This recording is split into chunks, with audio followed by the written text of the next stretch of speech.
Families plan and prepare for major life events like attending college, getting married, having a baby, or retiring at the end of a career.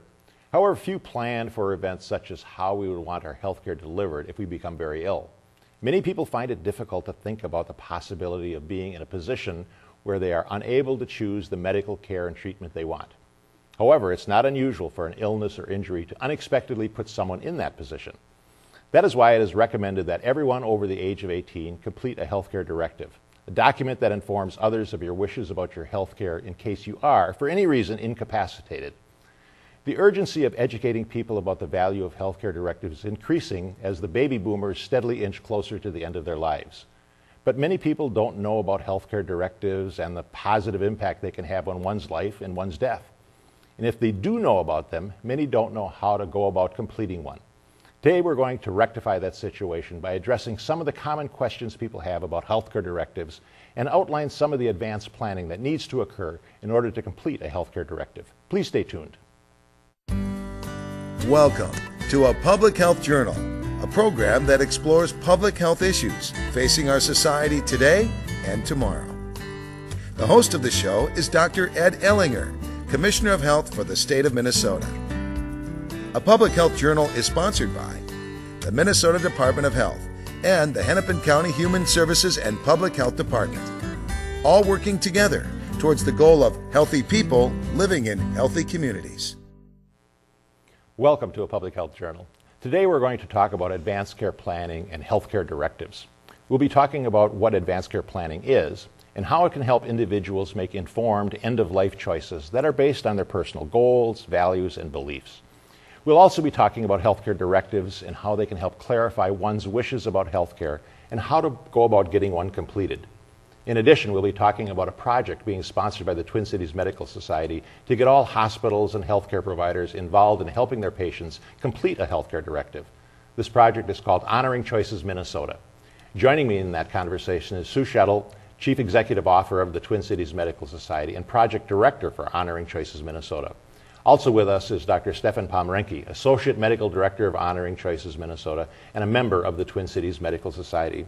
Sue, Stefan, welcome to the program. Thanks. We're talking about honoring choices, end-of-life decisions. Maybe we should start, Sue, by explaining a little bit what is Honoring Choices Minnesota? Sure.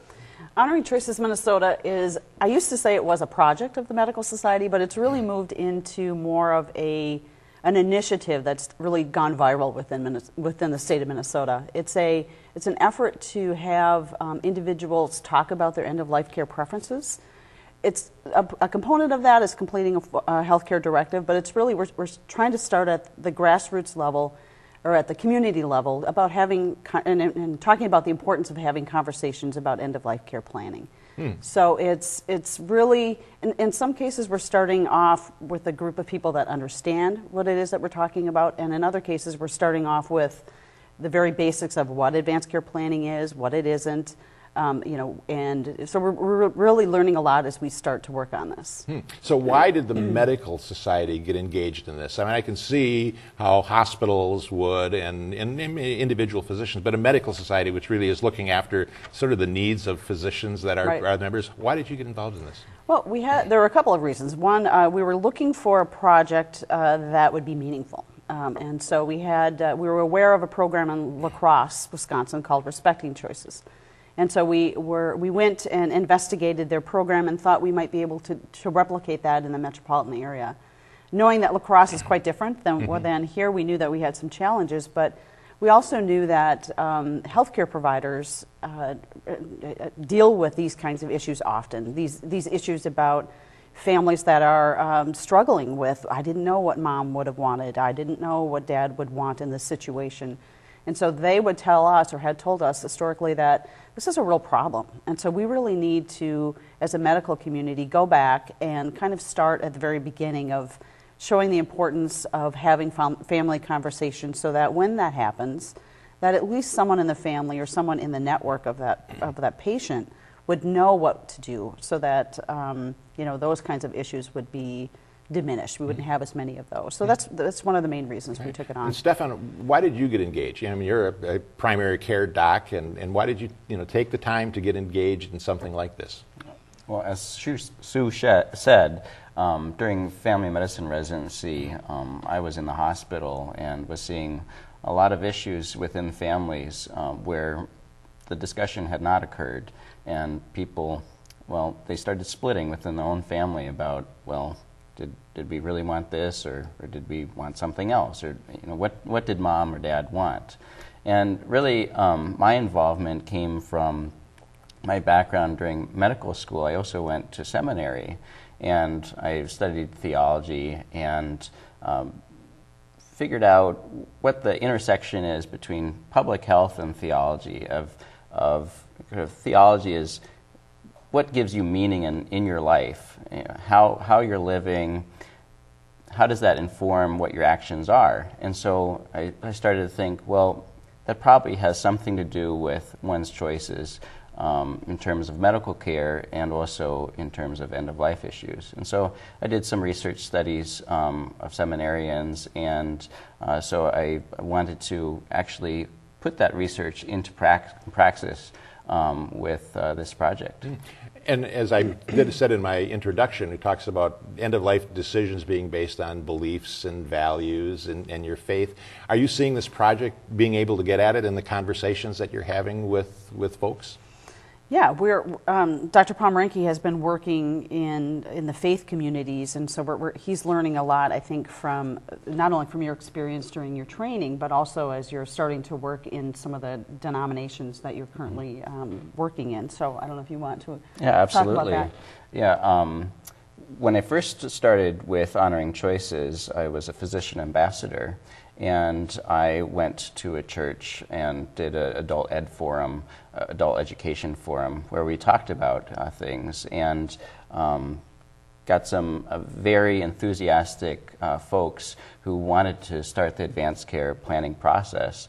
And from that, I've done some talks at seminaries and then also at universities, and most recently have been engaged with the Minnesota Council of Churches, which is kind of a group of 15 different denominations, and we're in the process of kind of rolling out a new project with about 18 different faith ambassadors to go to different communities and to kind of, from a church perspective, talk about these issues within the comfort of actual congregation. So as we're talking about how this is playing out, I think we probably should back up just a little bit and talk about what are healthcare directives, what is advanced care planning, what is living will, what is durable power of attorney, what are some of the things that you try to educate folks about, just in terms of the definitions of what things are. So where do you start the conversation in terms of getting it started? Well, advanced care planning is a process. So our model is such that we have trained facilitators, we have individuals that are trained to talk with families, and we have about 800 or so in Minnesota that are trained as facilitators. So these are Respecting Choices facilitators, which is the program in La Crosse that I mentioned. And so that's part of the model. So they, when a family comes into a healthcare setting or to a setting where there are trained facilitators, the physician will refer them to a trained facilitator. So they sit down with the family and the patient and talk through the values and the wishes that the patient might have. And then at some point, maybe not that first interaction, but maybe a second interaction or a third interaction, an actual document is completed. And the document then goes with the family, but it also hopefully will get into the medical record. And so that if the patient were to come into the hospital or the clinic or whatever, when they needed the document, that it would be available. Okay, and that's the advanced directive. That's the advanced directive, right. Okay. All right. I want to talk about living will and durable power of attorney, but we need to take a little break first. Sure. So we'll be back right after this message.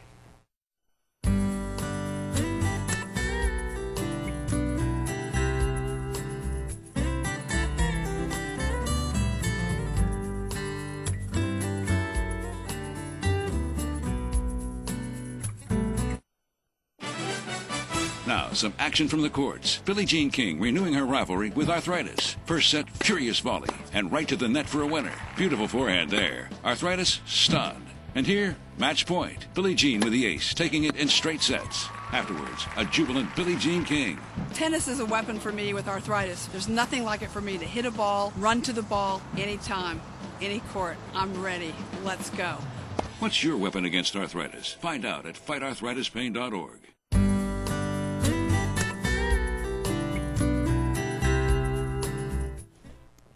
Welcome back. We're talking about advanced care planning for end-of-life decision-making with Sue Schettle from the Twin Cities Medical Society and Dr. Stefan Pomrenke, who's the Associate Medical Director for Healthy Honoring Choices Minnesota. We were talking a little bit about advanced care planning, sort of the process of coming to some decisions about what you want and ending up with a health care directive, a document that says, this is what I want to happen to me if I'm unconscious, if I'm in a persistent vegetative state, or whatever the situation would be. And then how does that fit with living will? Are those sort of the same kinds of things, or? There are certain components of a living will that are embedded in the healthcare directive, so they're all related. Some of the documents that you'll see that you get, for example, from your attorney, has really more, and those are really living wills and durable power of attorney documents, and they have. It's broader, so you've got things like your financial situation. You've got that more clearly articulated in those kinds of documents. So they're related. And the thing I want to say with this initiative is, with the Honoring Choices initiative, is it certainly is important to document. Certainly, that's very important. But the whole thing behind this initiative, and when I first started off, I talked about this kind of going viral.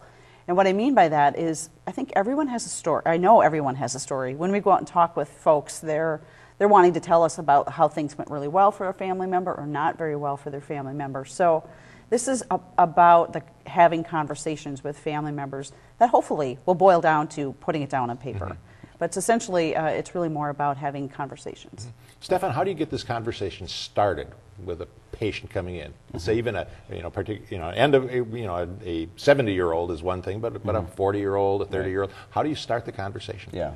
Well, at the hospital level, sometimes it's quite difficult because people are in a stressful situation, and when you're stressed, you don't think potentially as clearly as you would when you're in a more comfortable environment. So hopefully these discussions are happening at home when they're in the home environment.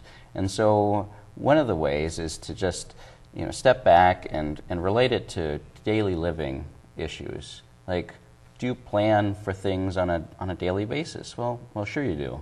And can you extrapolate that to, maybe I want to plan for something else, for my future, for my health care. And so then you kind of ease into that discussion, and you really ask your family, how can I have the best health care options that reflect my values? And so that's been a process. You had mentioned that it should be starting at home. I mean, how do you get that community conversation started? I suspect that's probably also part of what Honoring Choices Minnesota is about. Because I've been seeing ads on TV saying, start this conversation at home. What about grandma? What about grandpa? What about how do you get that kind of broader conversation started? So it's a community issue, not just a hospital or a healthcare issue. You're right. When we first started this project, it was focused on healthcare because we know that that's critically important to build the healthcare infrastructure so that when the community comes to a hospital, that they have trained facilitators there, they have people that can handle the discussion. But we realized too that we needed to there was a lot of interest, and we needed to move this out into the community. We have a strong partnership with Twin Cities Public Television. They helped us to pull together listening sessions from across the state where we learned about different cultures and how they deal with this issue. This is not a one-size-fits-all discussion, as you might imagine. There's different cultures handle this in a different way. So we've learned a lot about that. And we also have ambassadors. Dr. Pomrenke has touched on it a bit. But we have faith ambassadors, but we also have what I call mainstream community ambassadors and multicultural ambassadors. So these are people that actually take this concept of, we should really talk about this into their community in their way. So in other words, it's not the medical professional necessarily coming in. It's a Somali leader, it's a Hmong leader that comes in and talks with their community about this issue.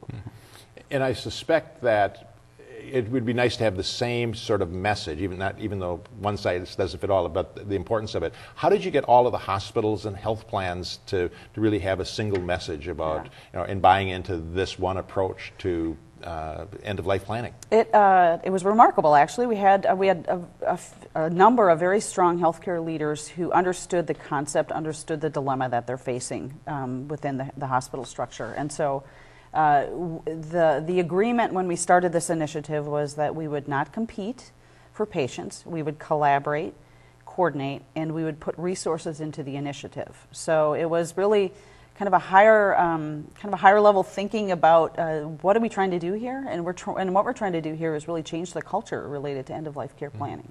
And how is it going changing the culture, and how widespread is this Honoring Choices Minnesota model?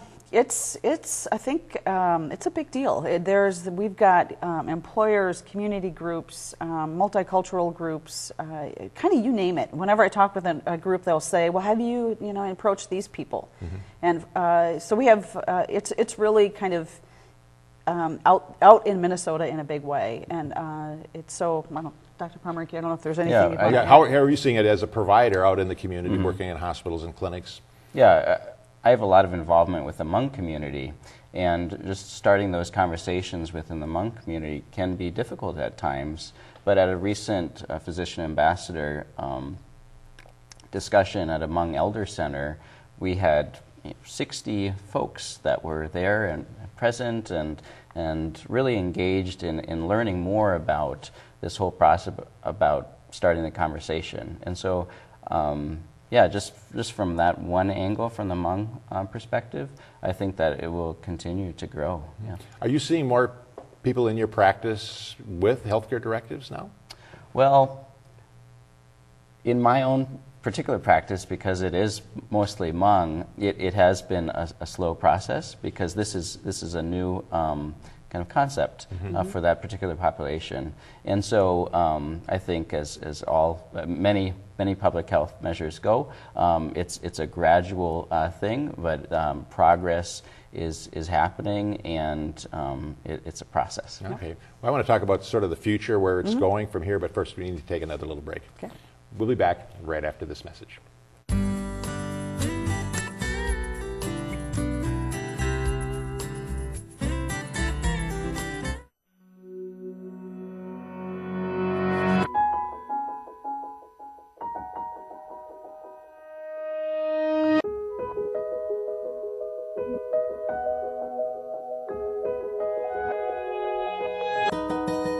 For those dealing with the daily struggles of caring for a loved one, we hear you. That's why AARP created a community with experts and other caregivers to help us better care for ourselves and the ones we love.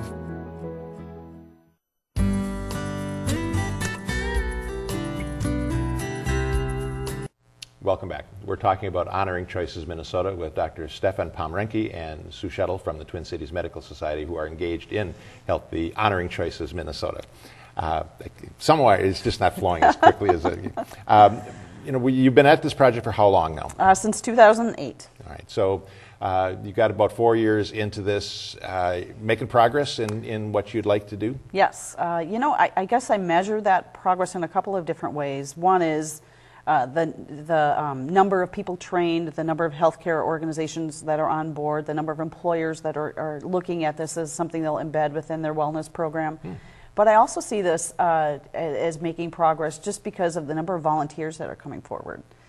We have people that are saying, I want to be trained as an ambassador. I want to take this message into my community. I will travel. I will do these things, because as a small nonprofit, as we don't have a lot of resources. But I see the progress that we're making because of the stories I'm hearing and the volunteers that are coming forward. Yeah.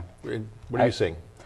Yeah, I wanted to also emphasize the facilitator training. I took that one-day course, and it was just brilliant for me as a physician to see the process and how it does take about 3 different times of people actually sitting down together in a facilitated way to actually discuss these things. And And it was a great experience, and I hope that other people partake of it too.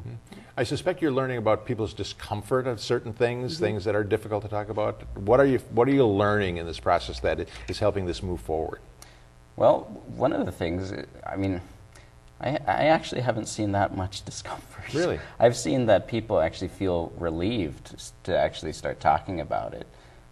I mean, there's a universal truth out there, and we're all going to die. Yeah. And so I think people are actually quite relieved to actually start talking about it.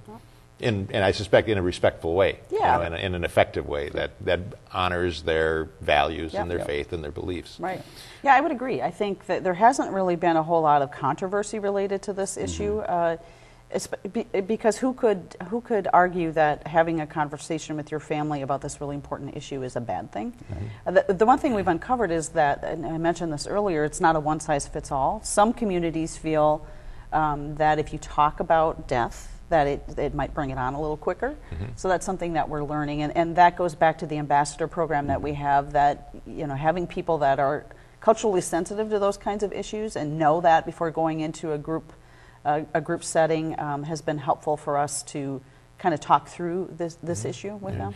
And you said one size doesn't fit all, but also I suspect one size doesn't fit at all stages of your life. Right. And how is this something that can be changed, and should it be changed as you know, if you do one when you're 40, 50, 60, whatever? Yeah. So one of the ways to discuss that is the 4 or 5 Ds of discussing advanced care planning at each decade of your life. If there is a death in the family, if there's a divorce in the family, if there's a new disease diagnosis. And I'm 31, and I have had that conversation with my wife. I bike to work, and what if something would happen? What if something would happen if you were just driving your car to work? These things unfortunately happen, and so you can do it when you don't have chronic disease, and then you reassess when you do have a chronic disease, and then if there is a terminal process, then you also readdress issues, and it can always be changed. Good. And how do you get people engaged, and how would you like to get people engaged, people who are watching this show? Yep. Well, we have a website where people can go and learn about ways that they can get engaged. And I'll be really putting that on at the end of the show. That's one thing. If you have an interest in your community, whether it's your faith community or your community programs like your YMCA or your youth group or whatever, that you want to have a presentation, you want to have someone come in and talk about this because you've been maybe enlightened by our discussion. We have an ambassador program that we love to keep them busy. So, there's those kinds of ways and more. Volunteers are always, we have an interest in engaging volunteers. So, but the website, I think, will be helpful. And one thing that you had mentioned was employers. Yeah. Hadn't really thought about employers. How are employers getting involved in this, and why would they get involved in this? Well, some are looking at this as something they put in their wellness program. So it's just one of many things that they offer to employees, and some have trained facilitators within their employment. So in other words, they have 1 or 2 people that are trained as facilitators. So if a family or an employee wants to bring their family in, they have someone there that would actually be able to sit down with them. So. All right. And the other piece of this is people putting together advanced care directive, but then it's also the provider. Do providers follow the orders that are in these things, and what's their perspective? Because physicians are trained, hospitals are trained to save lives and put a lot of effort. How are you educating the docs about this is what they really, really, really, really want, and you have to follow this? Now, that's one of the pledges that Honoring Choices has done to help the process of having that healthcare directive within the electronic medical record, so that physicians in the hospital know what a person's wishes are. So that's definitely a process that we are continuing to perfect.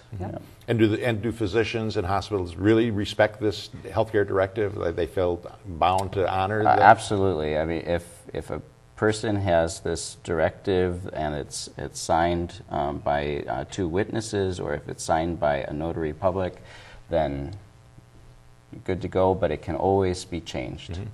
And how do people make sure that it gets to the right place? I mean, do they carry it around in? Well, they don't carry it around in their wallet. See, we have Dr. Pomrenke has rightly stated that the partners of Honoring Choices know that that the healthcare directive document will be in the electronic medical record.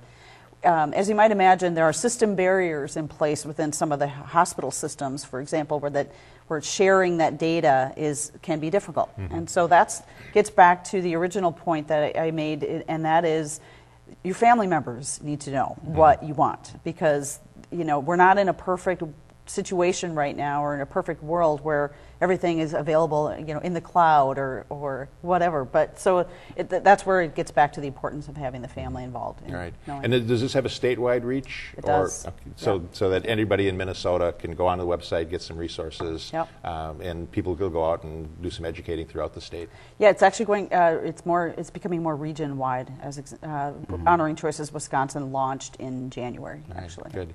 Well, it's a great program, and thank you for your work in this. It's something that all of us, as you said, death and taxes. Can't get out of it. Can't get out of it, so good. Thanks for being with us. Okay, thank you. And I'll be back with a closing comment right after this message.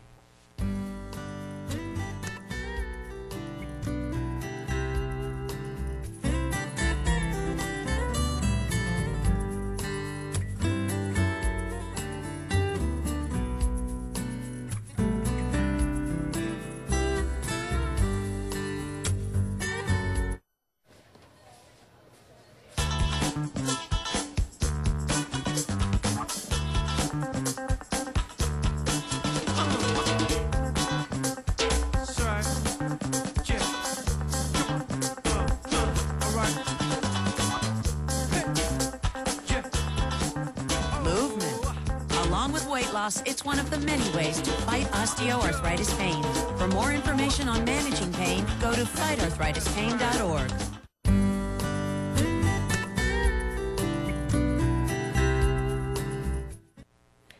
New medical technologies are adding a lot to the overall quality of life, but they are also revealing a not so pleasant downside.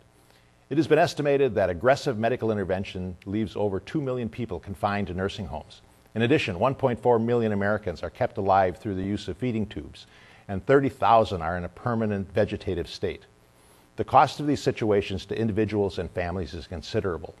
A national study found that in 20% of these cases, a family member had to quit work, and 31% lost all or most of their savings, despite the fact that 96% had insurance.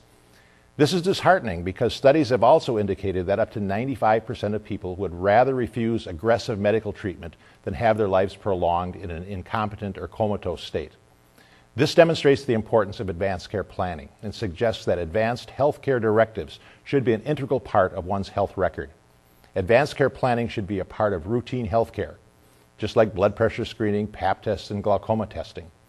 We need to realize that high-quality health care is not just the medical procedures that are provided. It is often what is not provided that adds real quality, especially when that fits with the values and goals of an individual, and when it adds quality and dignity, not only to one's life, but also to one's ultimate death. So ask your healthcare provider about completing an advanced healthcare directive, right after you ask about getting up to date on your immunizations. That's all for today. Thanks for watching. I hope you can join us again next time on A Public Health Journal.